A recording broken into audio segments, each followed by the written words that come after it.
Monster Monday brought to you by First 5 California. To learn 4 things you can do to overcome toxic stress, go to first5california.com. Shasky, we're going to nitpick the good, the bad, the ugly in this football game yesterday. As you said, as I've always said, division games aren't easy. They're just different.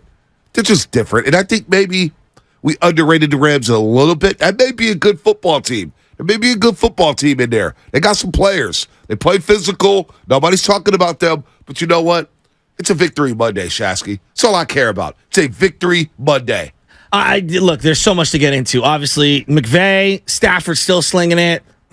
Puka Nacua, I mean, that guy, I was going crazy. Problem. I was going crazy a half into that Seattle game last week, and I think you guys all thought I was nuts. He's a stud. Kyron Williams is a player. I don't know how good he is. I have a lot of respect for the Rams. They are not Tutu Atwell. Tutu Atwell played amazing. He made a lot of contested catches. Yep. Look, there's a lot to not like. The thing that you got to love is they're 2-0, all right? And it does feel like they haven't really played a full 60 minutes at any point this year.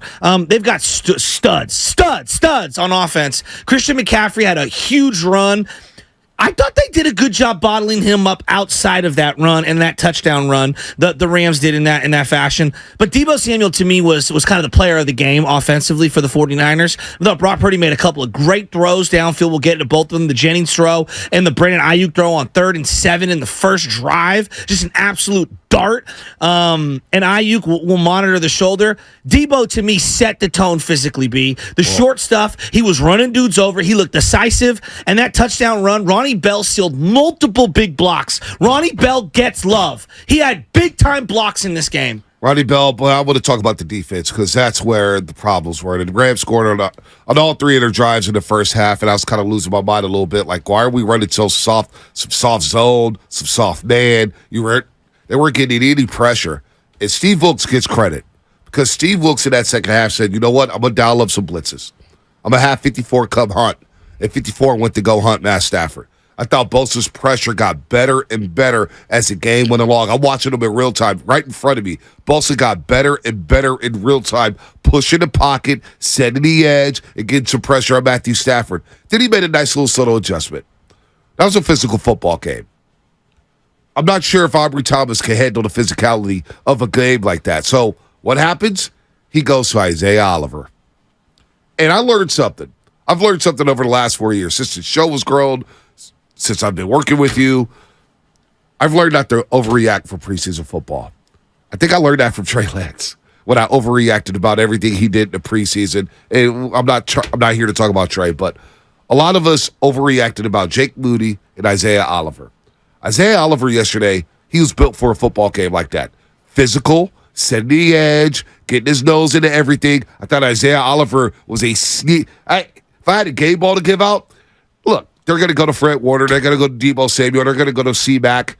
But Isaiah Oliver and Jake Moody, man, big-time performances from them in the second half. Isaiah Oliver specifically, and then Jake Moody, he's perfect on the year when it comes to kicking. Now, the kickoff that he shaked, we need to work on that. Not great giving the Rams at the 40-yard line, but giving the ball to the Rams at the 40-yard line. But that long field goal for Jake Moody, I think he's silencing a lot of critics so far to start this season. Yeah, it was that big field goal was absolutely huge. I actually wrote it down right here. Big moment in the game. Obviously, Moody hits a 57-yard field goal with 1:26 to go in the third quarter to go up 2017, and it felt like the 49ers needed that jolt right then and there. They kind of stalled out. I think their offensive performance in the second half wasn't anything to write home about.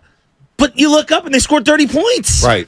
Again, and it feels like, to be honest, they left points on the table. They did. They left a lot of points on the table. Isaiah Oliver is an interesting one. And look, I hear you on the preseason. He didn't look good at practice either, though. Like, there's a reason this guy started the season on the bench. Well, so I think it was warranted because there were concerns internally and externally from the people that cover the team. Like, maybe he might not make the team. They gave him $6 million 2-year deal, and he was essentially on the bench, not playing. Now, he went in there and made plays. He had the third down stop. They ended up converting on fourth down. He had the interception, which was a really nice play. And then he had the blitz to kind of seal the game on fourth down to stop Kyron Williams. He was excellent. He was excellent. And so my thing is this, again, okay, so he struggled in practice. So he struggled in the games. We'll act like he's been here forever. It's a new scheme for him. Yeah. They don't run this scheme in Atlanta. This is an entirely new scheme for him. So for him to try to pick it up, just try to learn, whatever his new teammates, try to win his spot on this roster, I thought he played excellent. So, look, there's going to be areas where he's going to struggle. Speedier teams, more finesse teams, yes. That may not be the game for him. That may be more of an Aubrey Thomas game. But a physical game like this against the LA Rams, they were out there hitting. That was a physical football game. Seeing it in real time, live in person. By the way, SoFi Stadium decked out in red. We'll get to that in a second. But I thought in a game like that, to go to Isaiah Oliver and say we need a little more physicality out there. Really well. He played really well. Yeah, and he deserves a lot of credit. No doubt. You know, it just when the Rams throw 60 times in a game, even though I thought they were running it okay, not great, but okay, it felt like they completely abandoned the run. The shallow crossers were open. The deep ball was open. The outs. Stafford was cooking. Let's just call it what it is. Stafford's arm is very good. Stafford's arm is good, but they were hitting everything underneath. Oh, no doubt. 10 yards down the field, maybe 5. They were taking what Fred Warner said it perfectly. They were taking what they were giving them. And the Niners were playing a lot of soft coverage, and the Reds were like, fine, we'll take the 6 yards. We'll take the 4 yards. We'll take the 5 yards, and we'll run clock, and hold the football here. So I thought Charvarius Ward, number 7, really struggled yesterday. I am with you. He really struggled. Even on the blitz he had in the second half, where he gets a free shot at Matthew Stafford, you cannot miss that play. You cannot miss that sack and let that play get extended, and the Rams go out and get a first down. So Charvarius Ward, he's got to pick it up. Look, this is probably not the day to have this kind of opinion, but watching Stafford evade the rush the way that he did, I thought that their pocket, we're going to talk a lot about the pressure. They didn't get home. I thought it was a combination of a couple things. Number one, their offensive line for the Rams, I thought held up, which you got to give them credit. Like it's both sides get paid. And I thought Stafford did a great job recognizing where the pressure was, stepping up and getting rid of the ball. But it was hard for me not to envision, boy, I love Brock Purdy. Where would this offense be with someone like Stafford's arm? Because Tutu Atwell was open all day. He made contested catches downfield. Nakua looks physical as hell. Stafford looks rejuvenated. I can't believe I'm saying that. I'm not the biggest Stafford fan, and he ended up throwing one up to Deommodore Lenoir late in that game. Every throw that went to Van Jefferson was a huge negative for the Rams. It was. If they get back Cooper Kupp, I'm with you. They're going to be a problem, B. Like, do not sleep on the Rams. No, I mean, Kirk Morrison dropped some nugs last week, DeMarco Farr as well, and I ran into Kirk before the game and chopped it up with him. He told us last week here at the Morning Roast, his offensive line is a lot better. Way better. And if Matthew Stafford does get time, if he does have a clean pocket, he'll carve you up. He'll also throw one up. He will. But the one off of Kyron Williams' shoulder pads is not his. He's got to catch that right off his hands. He's got to catch or that, whatever. no doubt. Yeah, exactly. Maybe take a little spice off of it. I don't know. But look, Stafford's going to take what the defense gives you. When he tries to stretch the field, when he does try to stretch the field, good things happen for the defense. But look, as far as Brock Purdy, and I saw that coming out of the game, watching the game, being there. I thought he was good, though. I thought he made all the right reads, right? I thought his decision-making was really good. The deep balls happened right in front of me. It's like, oh, he's got deep ball. Oh, he's got Ayuk. He missed them. And the Niners haven't had a real good deep ball thrower since Colin Kaepernick. They haven't. Okay. I mean, let's be honest. As Guru would say, put the right on the table. Yeah. They haven't had a guy who could throw the ball deep since Colin Kaepernick. And Cap couldn't hit any of the underneath stuff. Right. So there's like a give and take. But he can hit the deep ball, right? Brock Purdy's going to have to hit that pass. There's no doubt about that. At some point in January, at some point in December, he's going to have to hit that pass. I'm going to give him the benefit of the doubt. He's working his way out. He's working his way back. Mm-hmm. He's got to hit those balls. Their arm strength looks good. At least he overshot him, but maybe he's overcompensating for something there on those deep throws. So I don't know. The Devo one, sorry, B. It felt like he not crow hopped, but he stepped up to try to obviously get up in the pocket, but maybe to kind of get into it. And I'm like, okay, just lead him a little more, throw him toward the center of the field, put a little loft on it. But here's the thing with the Brock Purdy, we're losing our mind on a couple throws. What about the 3rd and 7 on the first drive? The absolute dart to Ayuk when he couldn't get up off the field. That might have been one of the best throws I've seen from a Niner quarterback in years. What about that throw? I don't know about years, but what about Juwan Jennings? What about Juwan Jennings? To play to Juwan Jennings there that was really right before halftime. The 2-minute drill. The 2-minute drill with no timeouts. You're going 75 yards where you're down 7 and the Rams get the ball back after halftime. The Niners have done two things very well to start the season. They've gone down and taken the ball and scored on their opening possession. Yesterday, Hot knife through butter. 11 plays, 75 yards, 6:35 off the clock. Keith Murray, the unbeaten, on YouTube. I thought McVay's game plan and approach were on point. Totally agree. The Lambs surprised me. Totally agree. I agree with you guys. I thought we played average, but still got the job done. Look, they scored 30 in back-to-back games. And there's a lot left on the table. That's what I'm saying. A lot left on the table. So this offense is going to hum, and they will get better. They will get better, but the deep ball accuracy, it does have to get better. Brock played a solid game. There's some things that he has to do better. I get it, but improv, getting out of the pocket, making things happen, making a right read, the ballsy. And we haven't even brought up Shanahan yet in the first 15 minutes of the show. Shanahan wasn't bad yesterday. No. Some of that decision-making was really good by Shanahan and showing confidence in the young kicker, showing confidence in Brock Purdy. I thought Shanahan had a pretty good day. I thought so, too. Day. I thought it was a clash of two brilliant coaches. I mean, like McVay's very good. I mean, come on. Everyone's got to have respect for McVay. As much as I can't stand the guy, he was outstanding. 1:45 to go. You're down 17-10. You have 0 timeouts. You throw a swing pass to Debo, and it just felt like everything opened up from there. And I thought that they got down into the red zone, and they got right up against the goal line, and there was a couple of plays. It's like, don't love the play calls, don't love the throws, don't love the reads by the quarterback. And then you get to basically it's a one-and-done situation with, 3 seconds left on the clock? And they go with the quarterback sneak there? Well, 1 second left on the clock at that point. Cojones. Bonte, that was cojones. Right. From the coach to the quarterback, I know he did it with Trey Lance against Green Bay. Almost the same scenario. Right. Maybe was it 2 years ago? The quarterback power on Sunday Night Football, 2021. It felt very, very similar. I thought that was a huge momentum swinging play right then and there from Brock Purdy, from the coach, for them to throw. And you referenced the Jennings throw. He sidesteps just like 2 steps to the left as the free rusher comes in, and he throws a nice touch intermediate pass to Jennings. Look, Brock did miss a couple of throws. He also delivered some really nice balls in this one. He wasn't Joe Montana in his prime. He wasn't any of those. But we're acting like the guy was putting the ball up in harm's way time and time again. You look up, they scored 30. He didn't throw really any interceptable balls. He didn't fumble the ball. He kept them in down and distance. They got to clean some things up. That's a divisional game. Divisional games are different. They're body bag games, especially against the Rams. McVay knows Shanahan. Shanahan is one of Raheem Morris's best friends. I mean, personnel-wise, this is why you draft. In the NFL draft, divisional teams look at their division and say, 100%. What do we need? What do we need to counter the big dogs in the division? And so the Rams did that. They're going to be around here this year. They will.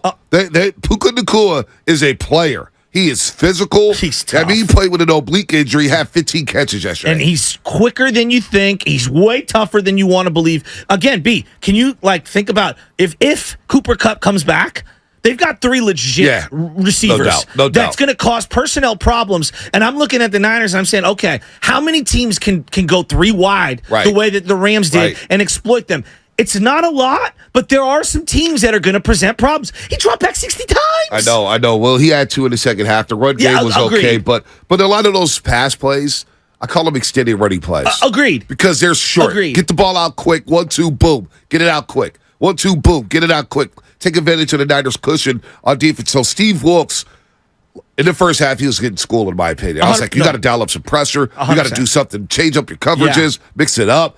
Stafford walked to the line. They audible. They recognize the coverage. You see them hit their helmets. All right, let's go. They find the matchup. Steve Wilkes in that second half started blitzing his ass off. 33% of the plays in the second half he blitzed on.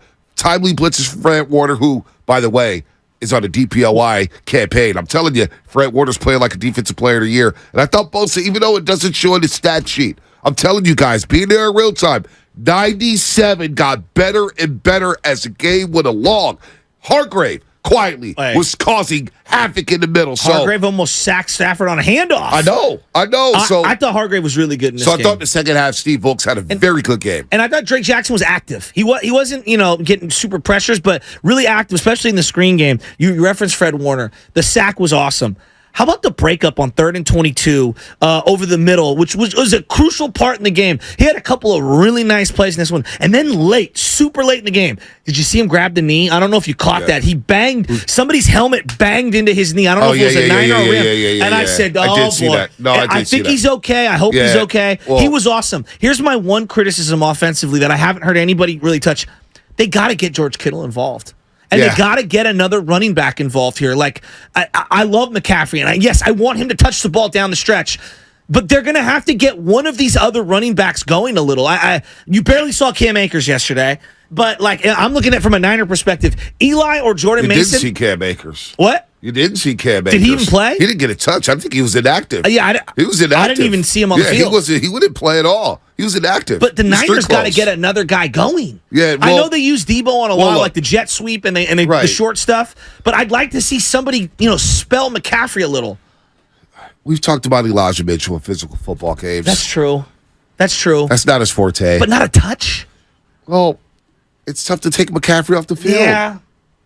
It's tough to take him off the field. That's a good point. Even when Debo's in the backfield, you have Christian McCaffrey lining up out wide. Now, this is a week where you're going to you'll probably see some other running backs. It's a short week, but to your point about Fred Warner with the knee, Drake Greenlaw got up slow a couple times. I know. Ayuk was compromised from the first drive. He toughed it out, though. Ayuk was not the same. Trainers were going to him every time I'm watching it. It was right in front of me. The bitch was right in front of me. They were rubbing his shoulder, massaging it, and you could tell when his arm was hanging. Okay, is that a collarbone? Is that a shoulder? I'd be concerned about him playing Thursday. By the way, Thursday Night Football.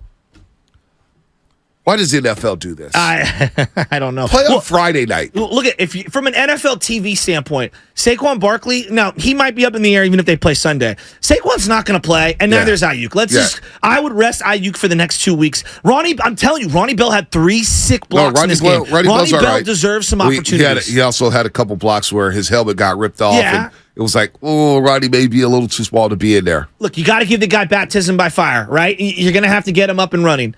To me, it's about the long play with Ayuk. If his shoulder is compromised, take the full 2 weeks off. It's a great excuse. Yeah, I mean, but there's a drop off. Ayuk to Ronnie Bell is let's acknowledge the drop off. If Ayuk could go, I just want Ayuk out there. I'm sorry, I'm not into like, hey, let's rest and we got to get this number 1 seed. You got to get a bye week. Well, this is why you have George Kittle, though. Open up the playbook for George Kittle. Is Kittle on the team? Well, Kittle's on the team. Kittle's there. Kittle will be there in the pass game. He still gets a lot of attention. Kittle. That's the beauty of this offense. Every single week, it's going to be somebody different. The first week, it was Brandon Ayuk and Christian McCaffrey. This week, it was Christian McCaffrey and Deebo Samuel. There's going to be a George Kittle week. George Kittle will be a factor at some point this season, so I'm not going to freak out about it. Look, the Niners they've hit the magic number 2 straight weeks. 30 points in 2 straight weeks. Now, they could have dropped 40 on Pittsburgh. They shut the playbook down. You scored 30 yesterday. You win going away. You're 2-0. I want to hear from the Niner fans.